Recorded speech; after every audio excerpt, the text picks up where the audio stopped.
Let's go Um, ahead and let's fast forward to this week coming up, week 5. all right. You know, we picked out the games that we want to choose this week, and we'll start off in the Pac-12 with Stanford and Washington. And Washington favored by 3 points in this game, which is a big surprise to me. And it's a game that a lot of people aren't really looking at. I think it's kind of flying under the radar a little bit.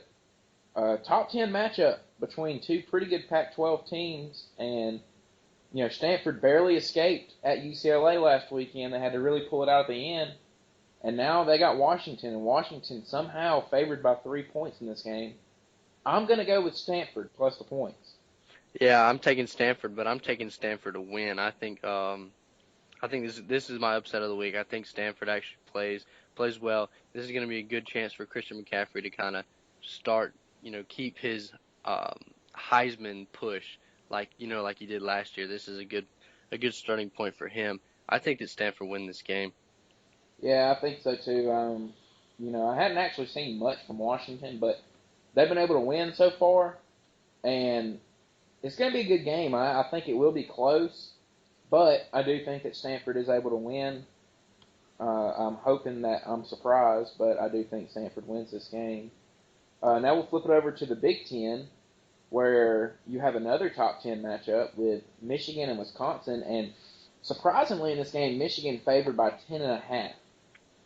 Um, That's a big point spread. I think so too. I think that people are kind of underestimating Wisconsin a little bit. I mean, this is a Wisconsin team that put up 30 on Michigan State last week, beat them 30-6. Wisconsin is not bad. Wisconsin's actually pretty good this year. Yeah, I'm whether we think they're good or not, they beat LSU first game of the year, and LSU had a lot of confidence going into that game because they had not played yet, and they were able to pretty much just stuff the LSU offense. And um, I think this Wisconsin team's a little underrated, and yeah, I think a lot of people aren't really giving them the respect that they deserve. I've got Wisconsin plus the points in this game. yeah, yeah. I'm taking Wisconsin on that. I don't know quite if they'll win the game. I think Michigan's pretty good. I think Jim Harbaugh's a very It's good at the coach. big house, isn't it? Yeah, yeah. Okay. So I don't think Wisconsin will win, but I think they definitely cover. I mean, I think because so it's too. I ten think and a half they're able to points. hold Michigan's offense a little bit.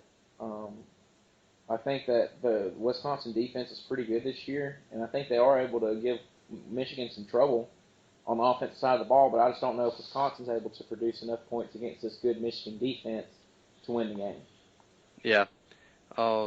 Now this game that I saw when I was looking through it, this game is probably one of the biggest games in the year. You know, at the start of the season, you probably wouldn't look at it and think, oh, this is going to be one of the biggest games of the year. But I think that Clemson Louisville is going to be the biggest game of the year so far. Yeah, well, you remember when we went over Clemson's schedule, we kind of looked at Louisville and kind of laughed at it. Mm-hmm. Um, if you remember, we didn't think that we thought the only game Clemson was going to play was Florida State. So this has been a surprise. Louisville's been a surprise. Louisville's favored by 2 points in the game at Clemson, and I got Louisville covering. I got Louisville covered. Louisville's going to beat them by 2 touchdowns. I think they beat Uh, them by more.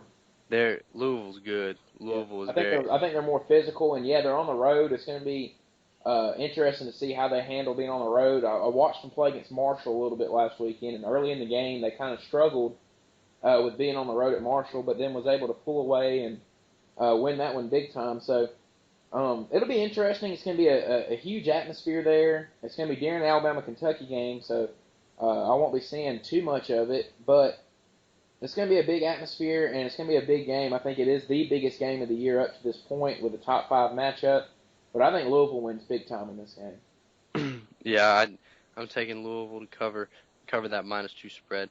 Now we talked about this game a little bit a few minutes ago. Georgia, Tennessee. Tennessee is a 3.5 point favorite. Yeah, I think Tennessee covers this one and covers it by 2 touchdowns, honestly. I think the only way they lose is if they do have a big letdown after having to expand a lot of energy last week into that game with Florida.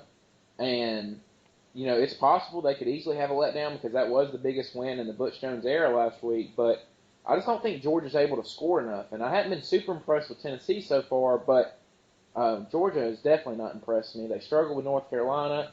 They got blown out last week by Arkansas, but It is in Athens, so it kind of makes for an interesting game, but I think Tennessee covers.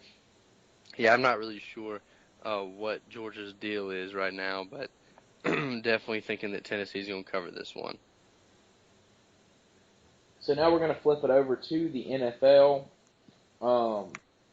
The Dolphins and the Bengals. Bengals are favored by 7 points, and we hadn't picked between these two teams yet in any of their games. So I've had the chance to watch the Bengals and the Dolphins a little bit. Dolphins are improved, and the Bengals are about as good as they were last year.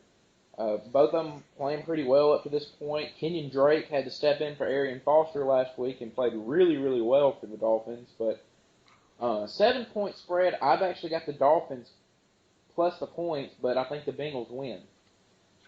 Yeah, I'm with you on that. I don't know if Miami's going to win this game, but I definitely think they can cover that 7-point spread. I don't think that's anything too big. That brings up one quick thing. This is just kind of for me. I have Ryan Tannehill and Dak Prescott this week because Aaron Rodgers, my fantasy quarterback, they got that bye week Yeah, pre-made we us. got a bye week this week. What do you think? Who should I start? I go with Tannehill. Tannehill? Yeah. Huh. All right, here's something with fantasy. This just popped up on my phone. I'm going to run it by you real quick. I just got proposed a trade. Ooh, this is interesting. I trade Julio Jones and Lamar Miller and receive Matt Forte, Amari Cooper, and Jordy Nelson. Yes. I Totally. think I should trade Julio. Dude, yes, he got one catch the other night. He was also hurt. Yeah, but I mean, he's literally giving you Matt Forte, Jordy Nelson, and who else? Amari Cooper. Amari Cooper. Yes, I'm telling you, dude. You can give up Julio for. Well, I here, mean, let's literally. look over real quick. Let's go over their weekly points so far. Cooper, week 1, 6 catches, 137 yards. Week 2, 5 catches, 71 yards. Week 3, 4 catches for 62 yards. So he hasn't scored a touchdown yet, but pretty decent numbers up to that point. Matt Forte, 22 carries for 96 yards, 30 for 100, and then 15 for 65 last week. So I think that's pretty good. I have Eddie Lacy, and Lacy finally eclipsed 100 yards last week, which I was pretty impressed with. And now Jordy, I think he's had a pretty good comeback up to this point. 6 for 32 with a touchdown, 5 for 73 with a touchdown, and 6 for 101 against Detroit last week for 2 touchdowns. Yeah, man, I'm telling you, you gotta get Jordy Nelson and gotta get Matt Forte. It's not really so much about Amari Cooper, but those two guys, Well, they. Lamar Miller so far, 28 for 106, 25 for 83, and 21 for 80. So he's put up some pretty good numbers. Has yet to score a touchdown, but has put up some good numbers. And then Julio, who's been a little injured, 4 for 66 in a touchdown, 5 for 106 in a touchdown, and then 1 for 16 last weekend. Well, I personally, I don't know what you're gonna do, but I personally would take that trade definitely. I think I might go for it. Sounds like a pretty good deal. I don't know who's giving you that trade, but doesn't. I mean, I wouldn't make that trade. I think I'm gonna take it. Do it. I'm liking it. I took it. I'm accepting it.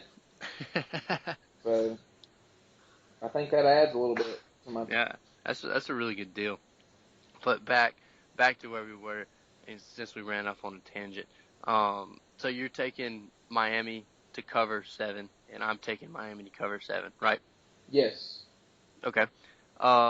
Next up, let's see. I wanted to pick like basically obviously the Thursday night game, 2 games on Sunday, and 1 game and then the Monday night game. On Sunday we have the Bills and the Patriots. Patriots going down. I don't know who's going to be the quarterback.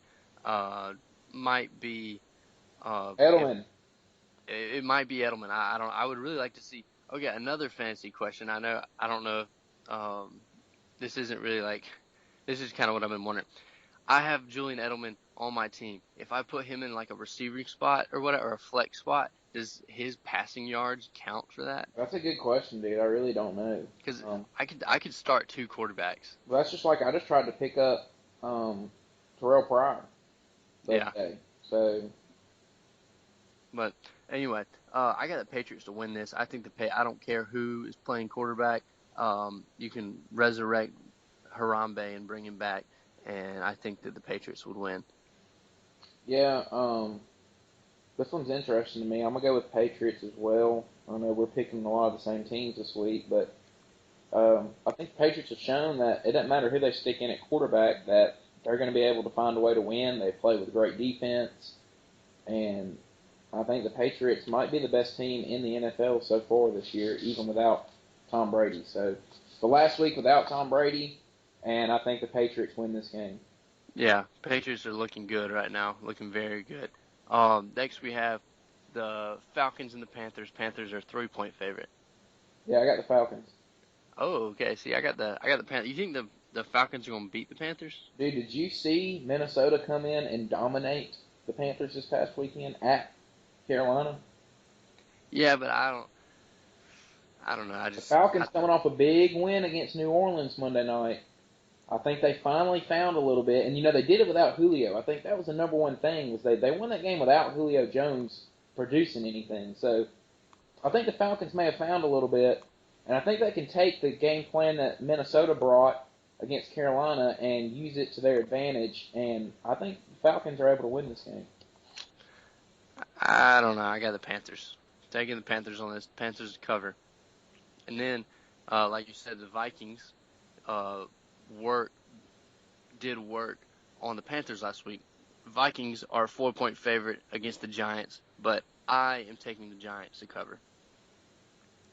Interesting. What do you think? You think it's going to be I think Minnesota wins at home. You think Minnesota wins? Yeah, I think Minnesota covers at home. Wow. They've played really well. They've beaten the Packers and the Panthers, who are two of the top 5 teams in the NFL right now.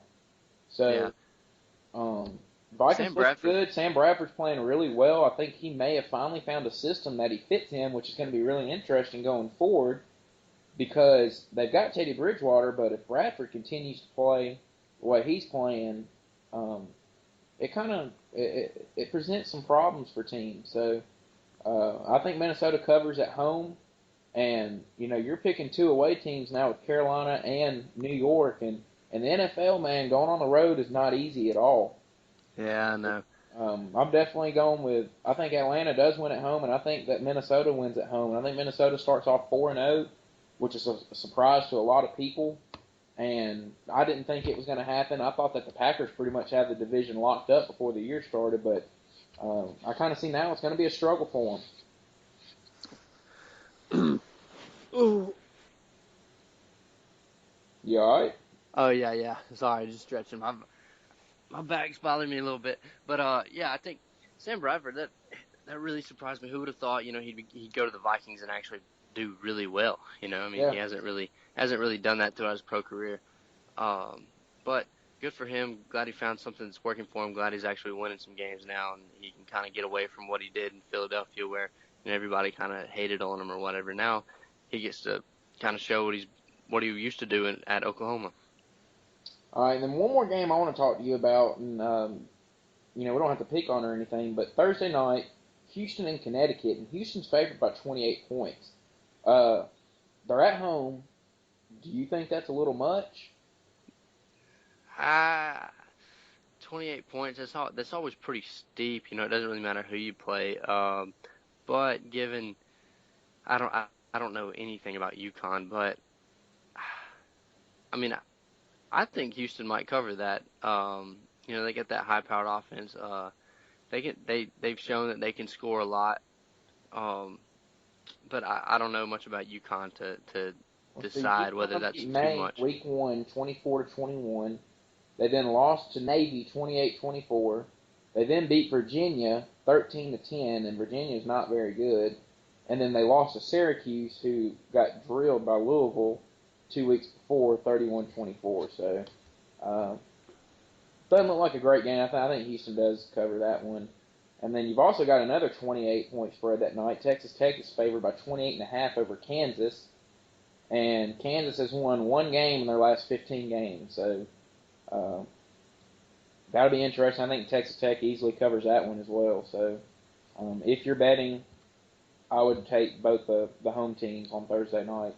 And then I just saw, dude, I did not know that Stanford